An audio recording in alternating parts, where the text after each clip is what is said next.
Ladies and gentlemen, from the Opie and Anthony Show, HBO, and Lucky Louie, please welcome Mr. Jim Norton.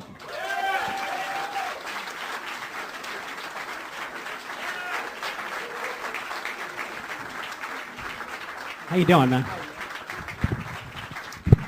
Hi, thanks for having me.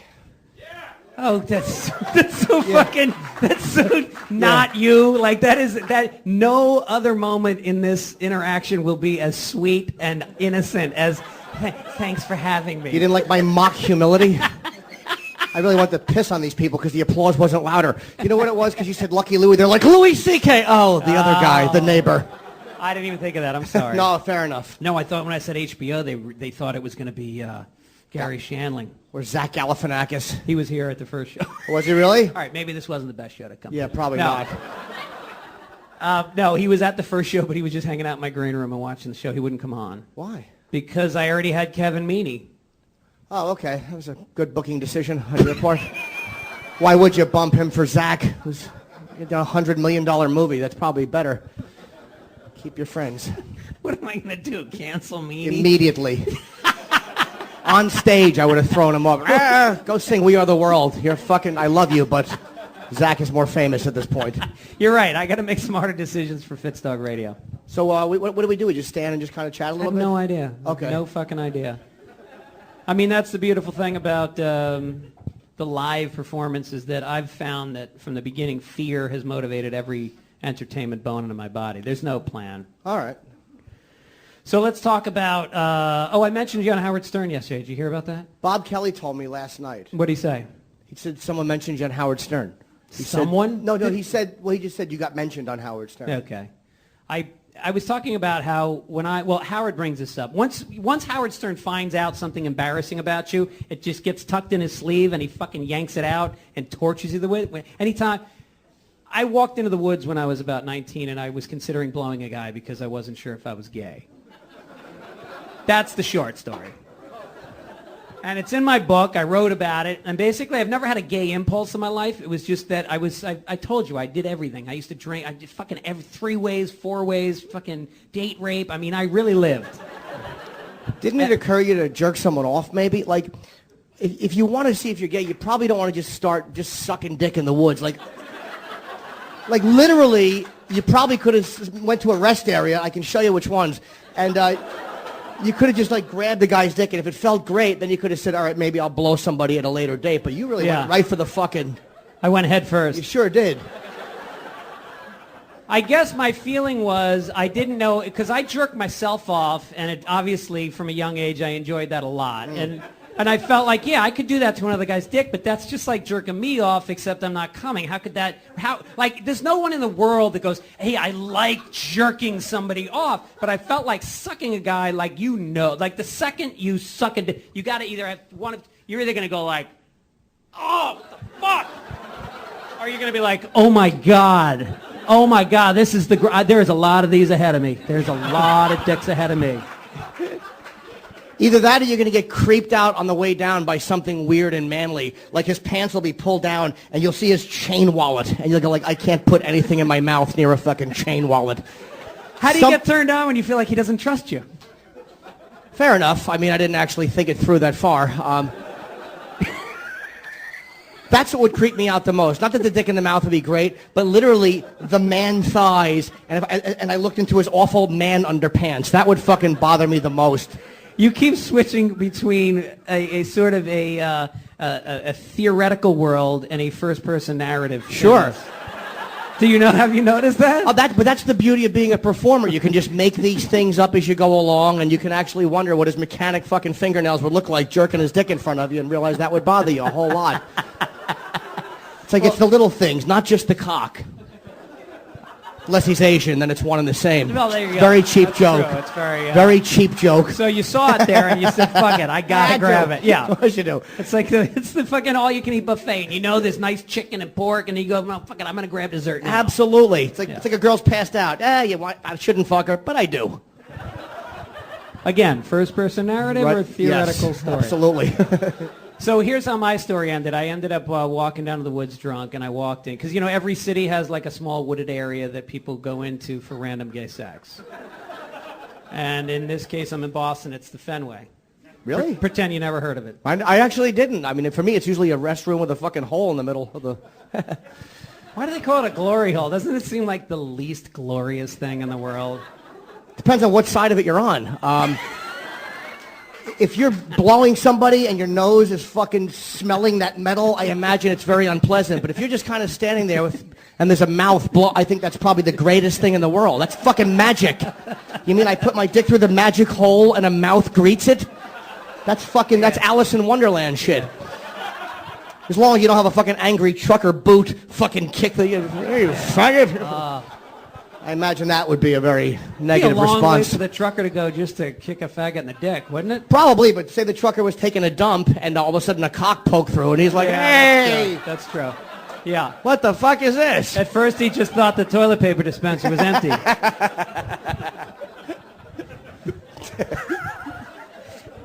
I was once... wait, I'm sorry, I might have interrupted you. The Fenway in Boston, you're saying. No, that's the whole thing about the podcast is it's endless interruptions and then it ends. So I go into the Fenway, and I only continued the story because it's about the details. Sure. And I go in, and this guy pops out from behind a tree, like instantly. Just like, here I am. I'm the guy you're going to blow. And so I'm like, all right. And so the guy walks up to me, and he undoes just his fly, and then he pulls out his dick. But if it was just his dick, there's a small chance I'd be a dick sucker right now. Pulled the balls out, too. And I looked at it, and it just looked like a guy with hunched shoulder. It was just like this gross, chunky, fucked up. And I just looked at it, and I was immediately like, I am definitely not gay. Like I knew it in 1 second. And I just turned around and I walked out. Well, no, I pushed him down. I knocked him down. Did you? Because I was scared. I'm alone in the woods. The guy's got his dick out. Well... Or maybe you are gay and you just hate balls. That's very possible, too. That's true. That's true. There's a lot of gay guys that love cock. You're like, not for the balls, you know. Yeah. So you can go a la carte. I imagine you can, yeah. That's the beauty of underpants with a flap in them. You can just close the balls like they're special guests behind a curtain. Not unlike myself when I came out. There's a good eunuch bar down on 6th Avenue. So the reason I brought you up on Stern yesterday was because he started throwing that story back at me again. And meanwhile, it's like, all right, I published it in my fucking book. I told the story in your show. Sure. It's almost like when I come on stage and I do jokes about how my hair fell out, and then people later in the show go, hey, fucking Baldy. It's like, no, I covered that. Right. So he brings up the gay story, and I was talking about how it was just exploration. It was just curiosity. It was like comedians, our minds need to know. And so I said, like, a lot of comics have had this experience. I go, like, Jim Norton had some kind of thing with a transsexual. Sure. That's nice that you make it singular. Well, see, I don't know all that. All I know is that I know that you blew a tranny or fucked a tranny behind a dumpster. No. Let's not twist the story. Fuck behind a dumpster, accurate. And I didn't know if I had said something. Because I didn't know. Suddenly I went, fuck, did you tell me that privately, or is that like a bit? And then all of a sudden I got really weird, but then someone's like, no, he talks about it. Yeah. So is it, just so you guys who don't know, how many people know that Jim Norton has had sexual contact with transsexuals? Okay, so this will be good learning experience. News to everyone. Hey, Meanie was on the last show, and I outed him. I said, Kevin's gay. And he just went like, well. And I was like, but you talk about it sometimes. Like, no, not really all the time. Really? And who was shocked? No one. I'm going to out Joan Rivers. She's a woman. Oh. Yeah, were the people that he went to cooking school with, or the ones he worked with in Hairspray on Broadway? So let's just back up to you're just a grotesque person. Yes. You know, I mean, in your own mind, Sure. you see yourself as a grotesque person, and you don't think you deserve like a normal woman, or you didn't. I think you feel better about yourself now than you used to. Sure. Is that because of more money, or have you like worked on yourself? No, I just buy better pussy with more money. That's honestly, the better my career has gone, the more I've spent on escorts, if you want the truth. But last time I saw you, you had a girlfriend. Yeah. Oh, that's right. In a world of perfect morals, those things are mutually exclusive. Have you had girlfriends that were accepting of you? No, never. No, but they usually find out, and they're none too pleased. And you're like, what? I didn't love her. If you had spent all the money you've spent on prostitutes in your life if you'd given all that money to the Pediatric AIDS Foundation, how would the world be different today? a lot of people over 12 with AIDS, but not under 12. See, because they would have been cured. How are we totally losing 40 people? You fucked him on that. That was a fucking beautiful, elegant response to a layered, complicated question. And you sat there like a bunch of fucking blow-up dolls. You really did. No, fuck all your assholes. Fuck them. Thank you, Greg, for going to bat for me. That was really, I thought, a beautiful joke. Thank you. I had the plus 12, so even though it wasn't technically pediatric, and you really all did just kind of fuck me in the ass, which is perfect for the theme of what we're discussing. Well, that's the theme, but let's get into the details. Sure. Now, in terms of the first time this happened to you, it was a mistake, right? You thought it was a chick? I used to get a lot of prostitutes in New Brunswick, New Jersey, and I really didn't know. If anyone's from New Brunswick, Commercial Avenue used to really be awful. And I didn't know that guys had breasts. Like, I didn't know that. And I remember I was getting blown one time by a transsexual. I didn't know it was transsexual. I thought it was a girl. And up until then, you'd only been with girls. Yeah. I mean, when I was a little kid, you know how it is when you're exploring. You know, you fool around, you kiss a girl's vagina, you blow 10 of your friends, whatever. You know how it is when you fucking... You know how it is. Your friend pisses in your mouth in the pool, and you go, don't do that again. He goes, okay, but then he pisses in your mouth again, and you're a glutton for punishment, and now you like golden showers in your fucking 40s. It's all in Harry Potter, if you haven't read it. Yeah.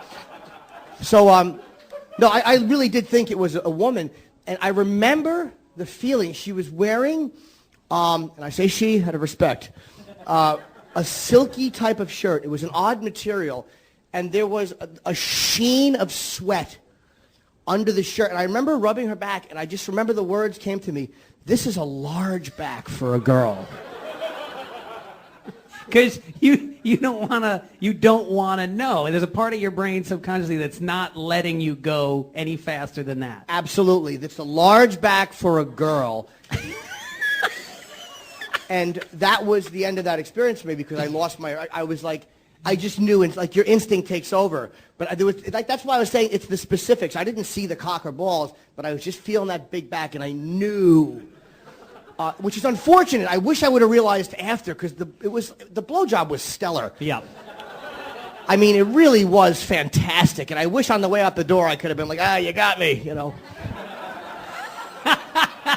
Get out of here, you know. But that's true, and it just turned me off, and I zipped up, and we talked on the way back, and I remember saying Wait, you drove her somewhere? Well, yeah, I was right. I picked her up. And so it's like you drive down the street and she kind of signals you? I'm ritual. Yeah, well, you figure they're on the corner and they're just kind of looking at you as you walk, so you know. Yeah. And I'm a ritual fucking sex addict. So like I would only get a hooker in the car if she got in on the right side. Like a hooker always had to approach me on the right, or I wouldn't. I don't know what that means. Well, that you have class. Yeah, exactly. I'm a Connecticut hooker getter. No, I would just do that because. Anything to keep the ritual going. Because you don't technically want to come. You want the ritual to continue. So you add things in your own head to keep the ritual going. So whatever. So if they came over to the driver's side, I would never acknowledge them. If they came to the passenger side, I would. So that's what she did. And I dropped her off. And we chatted about it. I remember saying, like, do you consider yourself gay? I don't even remember the answer. I just remember asking that. And I guess it's a conversation I should have had in the mirror alone. So did this plant the seed for like, wow, that fucking I think happened, and now like, wow, that's so weird. No, I made another mistake, but this was a full-fledged mistake. I was on my way home. I used to when I lived with my parents in New Brunswick, New Jersey. I used to get coincidentally. hookers. Yeah, I actually live in North Brunswick. And I would get hookers, and I would bring them to my driveway. And you know those things that you put in your windshield to keep the sun out? I would park in the driveway and set that thing up just so if my mother looked out the window, she wouldn't see me getting blown. And I lived at home until I was 30. She would just assume that you're afraid that... getting a sunburn at 3 o'clock in the morning in the vehicle by myself. But, you know, I didn't need her having evidence. We both knew it was happening in the fucking car. Fucking windows. I remember one time a fucking pregnant girl sparked up a crack pipe. Me and my friend Larry were getting blown, and we knew she was a girl because she was fucking 9 months pregnant. And my grandmother just died, so we were in her fucking old bedroom with a hooker, and she man, I didn't say this was pretty. Hey, you ever lose a grandparent? It's exactly, it's tragic. I had to watch that. Don't judge. Thank you, Greg. You know, sometimes my pain is relieved by being blown with my fat friend Larry. I did it for her, for my grandmother. I'm like, she would appreciate this. If you're a pregnant whore that's sucking his dick, you're going to need some crack. It's a vicious circle. No, it was so awful because she was. My grandmother had the whole downstairs of my parents' house, and this girl went out and sparked up a fucking crack pipe, and I was like, "Put that out!" You know, because I was sober at the time. I got sober when I was 18. No drinking, no drugs. And oh no, miss, please. Yeah, I get it. Oh God. You know. I'm sorry. Oh no. Yeah, no. I'm very sorry to the nice people. Apologize. Shit. You're not going to bring your taxi driver with you? Oh no. I didn't mean to offend her. It's just my awful life. No, believe me, I get at least one walkout in every show. If I don't, I feel... I'm not offended. She wasn't rude. She just, you know, as a customer, she made a decision. I came here for a meal, and somebody is shitting on my plate. I'm going to fucking... Yeah. Fair enough. You know, that's not for everybody. It's entirely fair, and I don't feel great about it. Sir, will you escort her out, or you figure you're sticking around? You got the cat waiting for her? She's a nice lady. She She's came a very for nice a different lady. show. We interacted earlier. She was very kind. She didn't know that this was going to turn into fucking Jim Norton vomits tranny stories. Nice woman comes to Broadway for a show. Let's go to Broadway. They used to have a TV show. So a pregnant girl sparked up a crack pipe in front of my grandmother's copy of Johnny We Hardly Knew Ye. And she's looking at the program. I thought Kevin Meaney was supposed to be here. Yeah. That's probably what sent her out. You said he was gay, and she's like, oh, fuck this whole comedy business. So I kind of took off on the story. I made a left, sorry. All right, well, look, no. So let me just catch you guys up. Sure. You lost your place. Jim's grandma dies. Him and his fat friend get a crack whore. She's pregnant. Yes, Larry. She's done sucking him off. She steps out front to get another Rocco, and then what happens? No, she sparked up in the bathroom. Oh, that's in right. the house, in my grandmother's living room downstairs, and my parents were asleep upstairs. I made her stop. I'm like, you can't smoke that here. Yeah. And, you know. Your grandmother would be turned over in her grave. Yeah, exactly. She didn't mind me and Larry with our fucking pants around our ankles, duck walking. That was acceptable, but drugs were a no-no in our home. So it's got to be expensive because I can't imagine that, well, actually, maybe you're turned on by the classless dirty hoe versus like a high-end escort. Is that better for you, or are you like attracted to just the nasty filthiness of it? Well, again, you can enjoy steak and cheesecake. You don't... Interesting. You don't have to say one or the other. No, the classier ones I preferred was monetary. But steak very often won't give you chlamydia. That's true. But we'll burn your dick if you fuck it. But the I couldn't think of anything else to do with that. This is a very potty mouth show. So when you go on the road, like you work, we all work certain cities regularly. Do you have like your little black book of like the way a normal man would have like a woman who had consensual sex without money? Do you have a list of prostitutes in each city that you frequent? Yeah, I did at one point, but then with the internet, you don't need that. You can just go online, and there's certain sites that you can find, Craigslist or Eros Guide or whatever, and then Eros Guide? ErosGuide.com, yeah. And is there categories like you looking for certain type? So if you want, yes, there are. When did that become? Yes, there are categories, of course. And what is your categories? Most I would look for BDSM or just regular escorts. Those are the two I would look for. And BDSM is bondage, discipline, I guess sadomasochism. I love that you don't know when you order it. Yeah, I mean it's like B&D is bondage and discipline, and I just So they come with a suitcase. They're not traveling light. Yeah, I'm not. I'm more into like if a dom is good, a sensual domination, like you know what I mean. Someone that is just kind of gonna do like mild stuff. I'm not into anything. I'm not into being beaten up or You don't want to be in the emergency room with a story. You're trying to. Yeah, I really don't. Actually, that segues beautifully into a segment we're going to do right now. This is something I do on my podcast every time, which is called Talk Your Way Out of It. And we're going to, it's a big hit with the kids. Okay. I'm going to give you a very awkward, uncomfortable situation. Sure. And then spontaneously and improvisationally, you are going to just talk your way out of the situation. Okay. All right.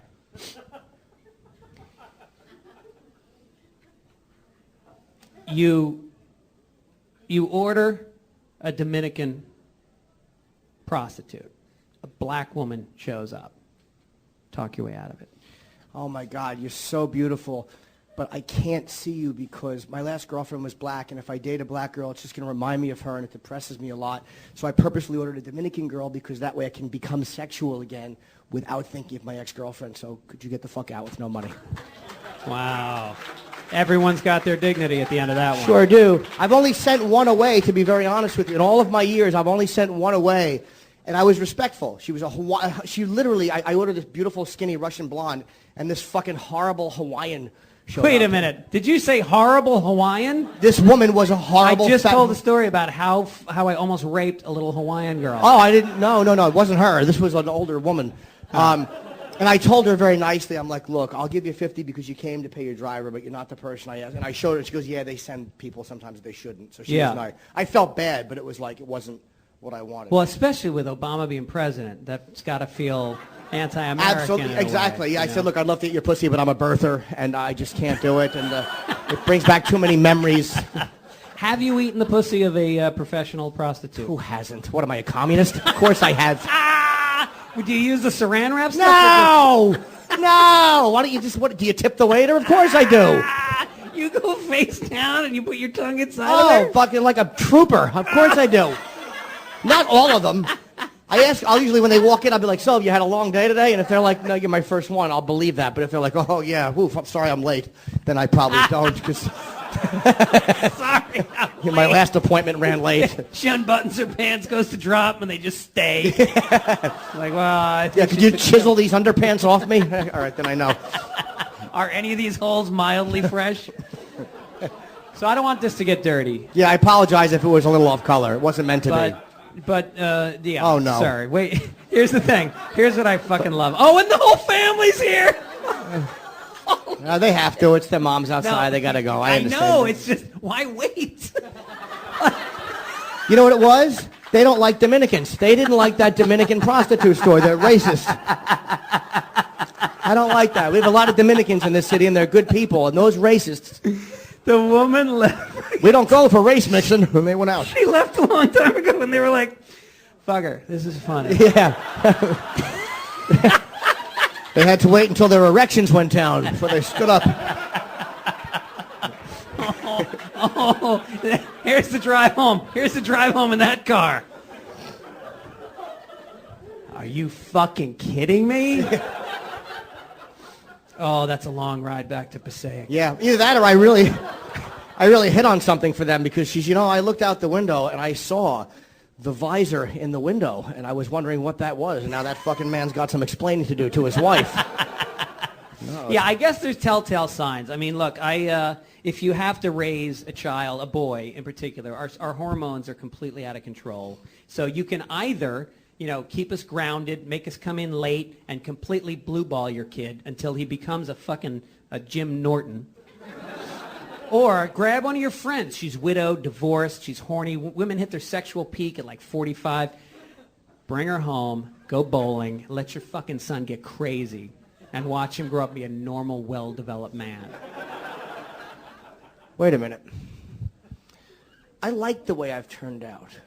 You do, though. That's what I like. I do, yeah. No, that's it. I think that's... No, don't applaud. I came to that conclusion out of desperation, not... out of feeling good about myself. It was like, I have no choice here, so I might as well feel good about it because it ain't going to get better. But that's what's really compelling about you because, I mean, we've talked a lot of raw stuff, but it's because it's real. It's all honest. Sure. And the thing is about you is that you really do. I mean, I've known you for a long time. We basically started in New York together, and you're a guy who is just, I think, was much more self-hating, and you've got a lot of self-awareness, and you do fucked up things still, and yet you're at peace with it, which is a nightmare, like for women. Again, it's like Charlie Sheen. They hate that you can live this life and be at peace with it. Yeah. So when was the point where that became like, I'm not going to fight this. This is who I am? I think once I started doing radio, and I found that the people responded to when you're truthful. Like, or on stage, people respond to it. Some people aren't going to like it, and honestly, that's fine.